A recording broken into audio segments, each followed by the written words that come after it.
நான் சின்ன பிள்ளையா இருக்கும்போது பார்த்தீங்கன்னா, இந்த மீன் கறி அலசுறவங்கள பார்த்தாலே அருவருப்பா இருக்கும். எப்புட்றா இதெல்லாம் தொடுறாங்க? இதெல்லாம் கை வைக்கும்போது அருவருப்பா இருக்காதா? அப்படின்னு யோசிப்பேன். தப்பி தவறி எங்க அக்காவும், எங்க அம்மாவும் அலசுறத பார்த்துட்டா கூட நான் அருவருப்பட்டுக்கிட்டே தான் சாப்பிடுவேன். நான் எப்படி இருந்தேனோ, அதே மாரி தான் இன்னைக்கு எங்க பாப்பா இருக்கா. அவ என்ட்ட வந்து கேட்குறா, "அம்மா எப்படி இதெல்லாம் நீங்க தொடுறீங்க? உங்களுக்கு அருவருப்பா இல்லையான்னு?" கேட்டா. நானும் உன்ன போல தான் பாப்பா இருந்தேன். ஆனா இப்ப நான் பழகிக்கிட்டேன். நீயும் பெருசா போனா பழகிப்ப.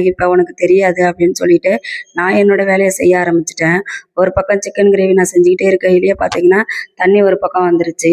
இந்த ஊர்ல பார்த்தீங்கன்னா 2 நாளைக்கு ஒரு தடவ, 3 நாளைக்கு ஒரு தடவ தான் தண்ணி வரும்.